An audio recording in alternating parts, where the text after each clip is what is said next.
My name is Tave Hass. I'm going to do a presentation on datum qualifications so we can have better variation accumulation.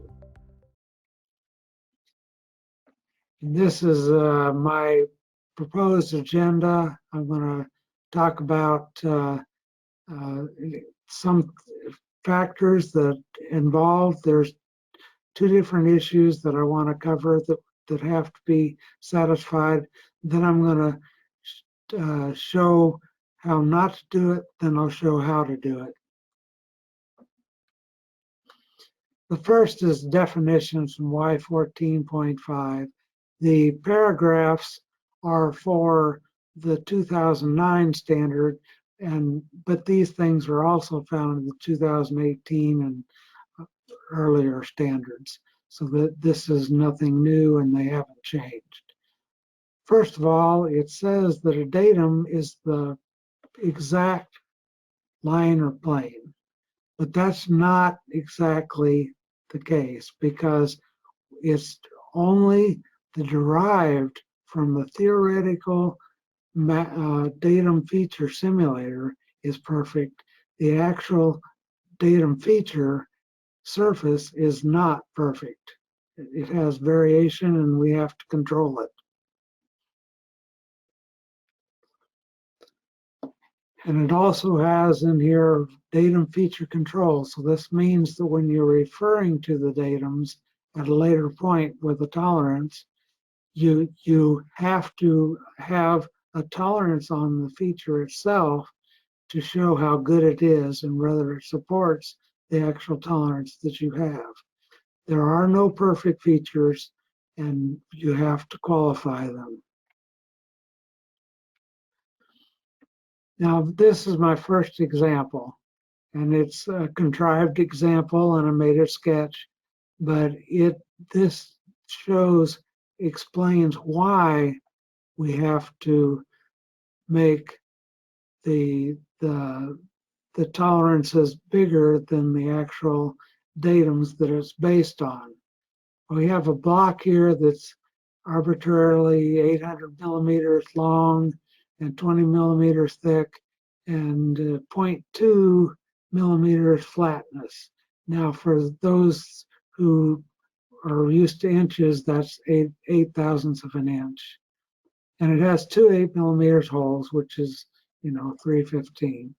But this shows the difference between the holes with respect to this surface.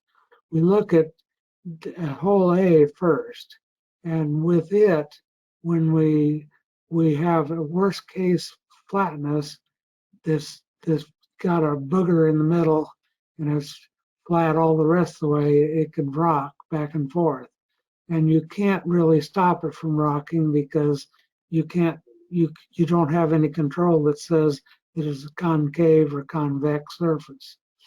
So anyway, this can rock down almost 0.2 millimeters.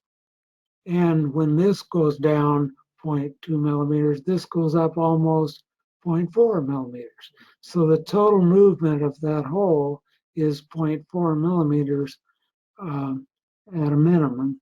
And so the actual position tolerance on this particular hole with respect to datum A has to be 0.4 or probably a little bigger.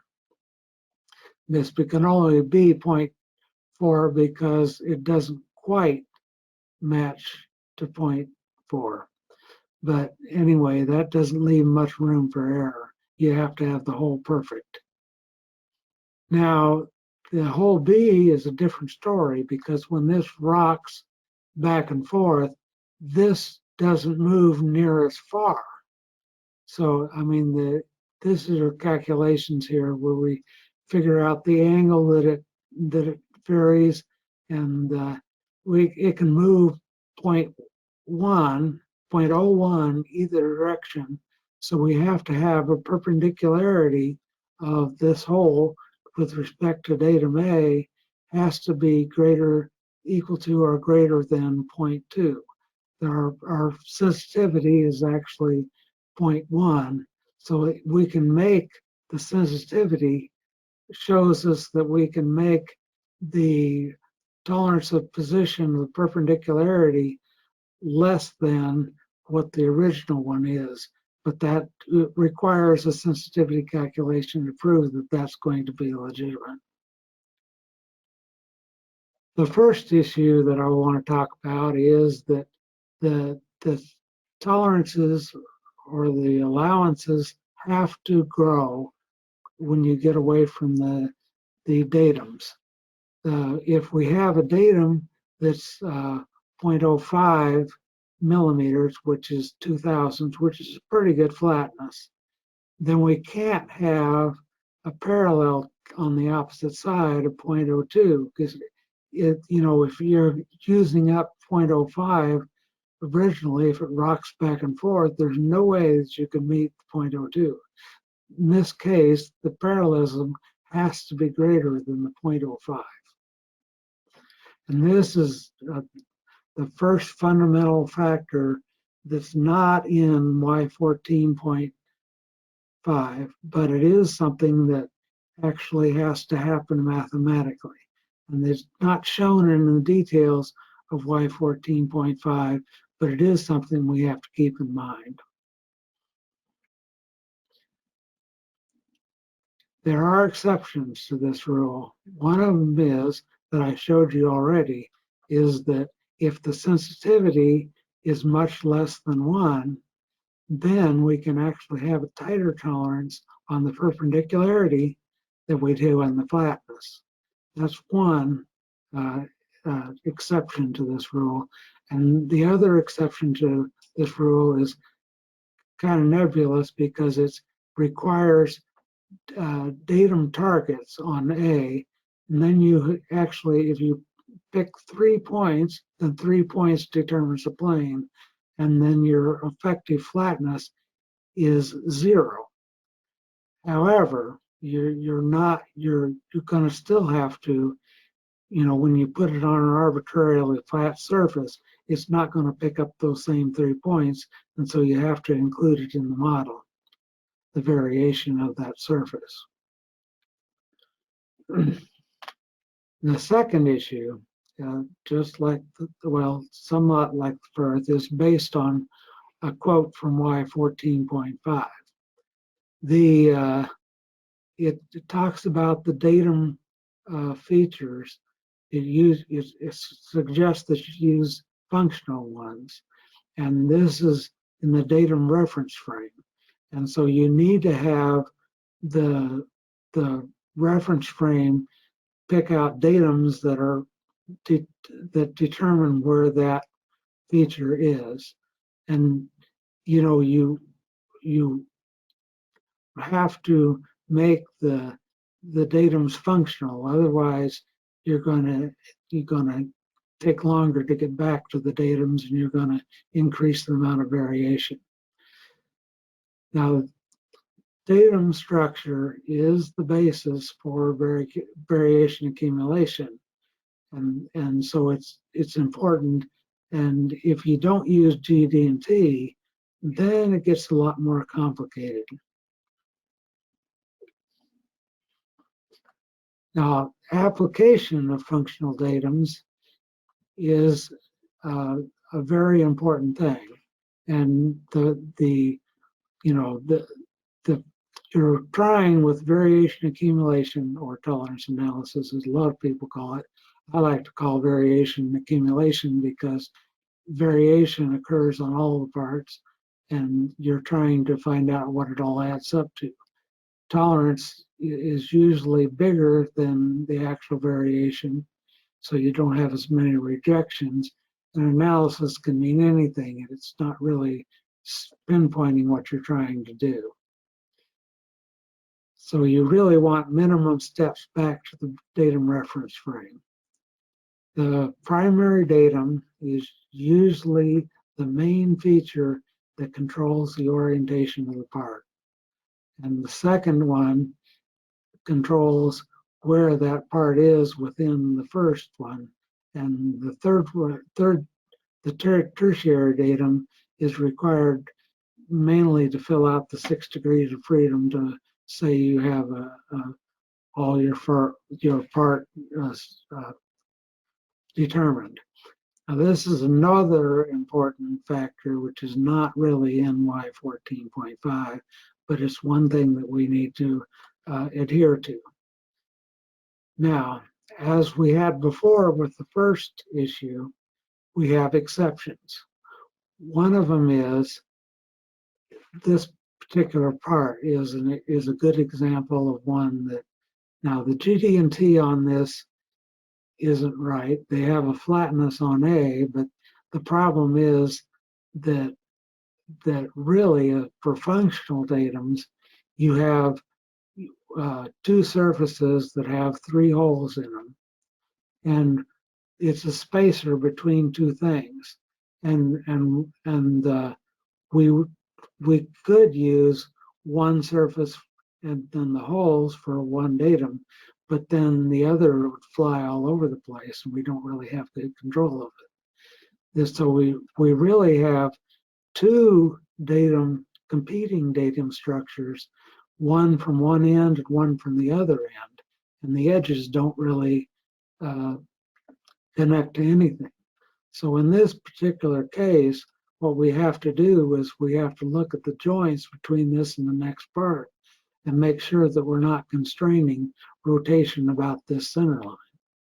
So we can make the part datum A, the big flat thing, and then just put all the holes B as, with respect to each other, and that would satisfy the part. Now, the problem with that is you're introducing another datum, which is going to cause some variation. So you won't have the minimum variation unless you go to great lengths to allow rotation about this line.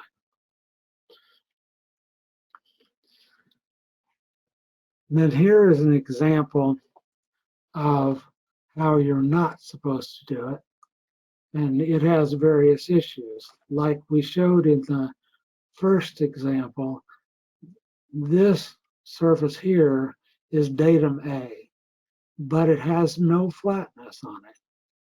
Now it has two dimensions that are two place, and it has one that's basic. Well, we can't use the basic because that has no tolerance on it. So these two place decimals indicate that the two place that the tolerance is 0.02 thousandths of an inch, which is bigger than the 10 already, because there's this 20 and this is 10. You can't do that. This flatness has to be better than that. It turns out that there's another situation that if this surface was machined first and then these are machined afterwards, it's actually going to relieve some back pressure on this, and it's going to curl up a little bit, and this is going to rock, and it did in the sample. So the actual part manufacturer had to remachine this edge after the rest of this was machined to make it good enough to be flat to control this position. Now we can calculate how much that's going to happen, because if this is, we got a point on here that's sticking out, then this can generate an angle, vertical angle of 0.9166 degrees. And that translates into a position tolerance of 0.3379. Now that's 8.58 millimeters, and that's a whole lot bigger than 10 thousandths of an inch. And so we really need to make this surface flat to 0.5 thousandths in order to make this part work, or be able to measure it or see if it's any good. And then secondly, they use datum B and datum C as edges on the part. Now this part doesn't match any other part. It doesn't connect up to anything. It doesn't even come close to anything. So these are not very good datums, because we can't hold them that accurately now, and they also don't affect the part. They have these 4 holes that mount it to a position of 10 thousandths. Max material condition makes it bigger with any kind of tolerance. But the we need, what we really need to do in order to tie down this center line is to make one of these holes datum B and make it just a slip fit over the fastener or dowel pin or whatever. And then we can put perpendicularity to that 1/2 thousandths datum A of 1 thousandths on datum B, and that's easy to hold. And then the third would be that we would take the hole opposite it and make a slot that pointed towards the first hole. And it doesn't have to be a very long slot, but it has, then we can make the position of that slot to 2 thousandths, and then we can easily make this 10 thousandths capable with all the accumulation from the datums.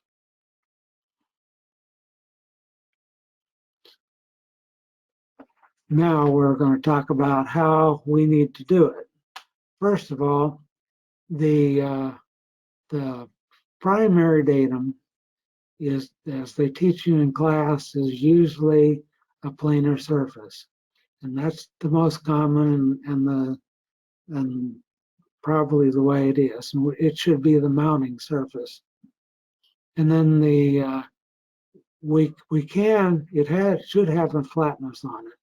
But if it doesn't, rule number 1 applies, and that's there's going to be a tolerance on it. But we saw in the example 1, that's not near good enough, and so therefore we need to have a tolerance of flatness, and we can make a perfect flatness by 3 datum points, and then we can have all the other features tightly toleranced to that datum A.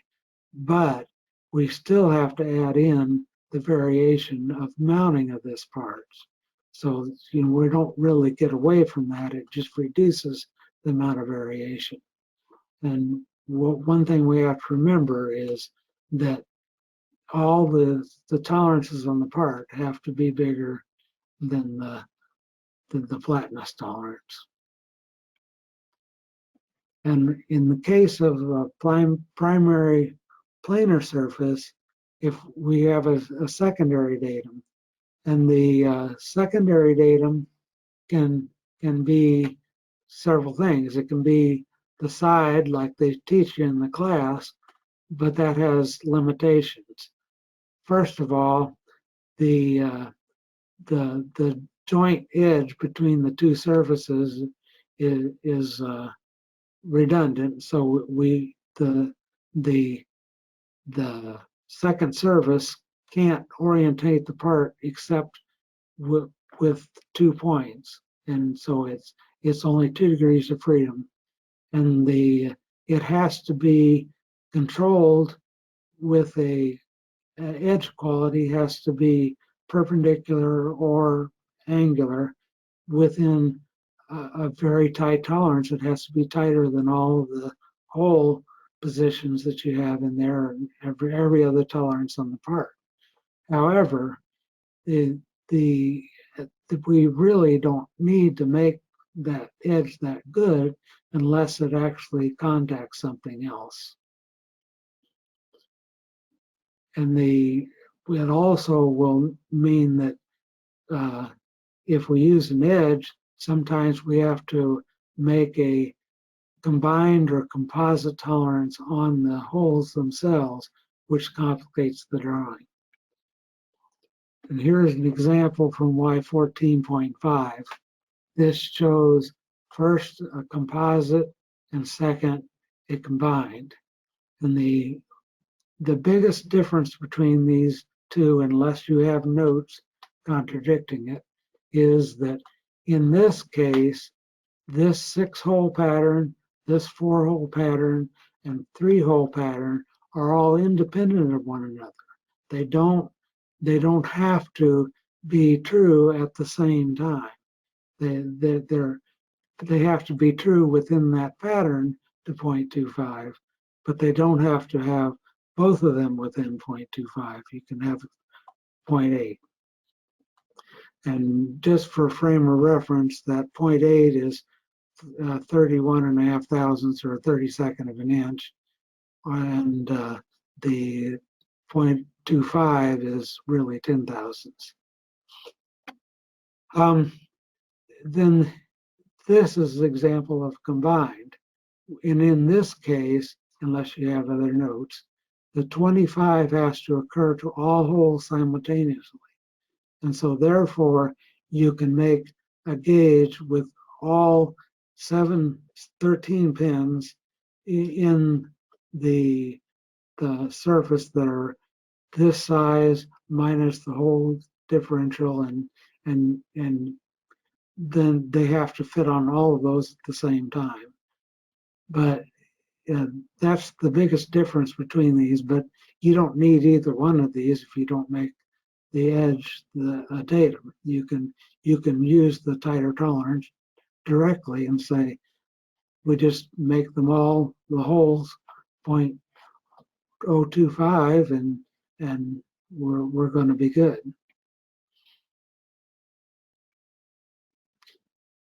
Now this is a better situation where we actually use one hole to be datum B. And with that, we only need to have it perpendicular to datum A. We can actually, as we showed in example 1, we can make that relatively small. But we don't have to worry about the holes shifting back and forth. So if we only are using orientation, and that's pretty easy to do to make it the hole perpendicular. And so we can have a relatively small tolerance. Then we have 1 degree of freedom left, and that we could cover that by a slot on the other hole. And these can be the minimum fit on a bolt or pin, so that we can reduce the overall variation. We could use the one hole pattern for datum B, and just call datum B the pattern of 3 holes or whatever. But the downside of that is that we have to allow for the difference in distance between the holes and between the pins. And so we have to increase the tolerances, so we're going to have more float and more error in our model.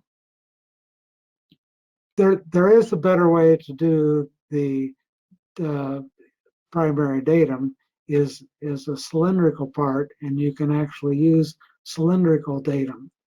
And you can have, and rather than make the whole part datum A, you can actually make one end datum A and the other end datum B, and they can even be different sizes.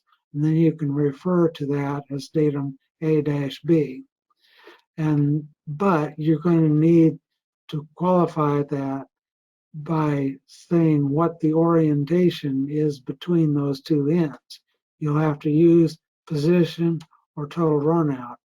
And we don't really want to use concentricity because a lot of companies have found that to be too expensive and really problematic.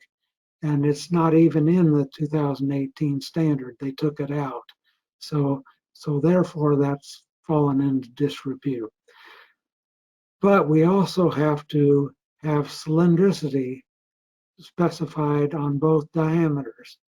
Or we can have, if we have a very tight tolerance, then that, the cylindricity has to be less than the tolerance anyway, and that would be good enough. But you have to check the actual tolerance on the part. If you have a wide tolerance, you're also going to have a cylindricity.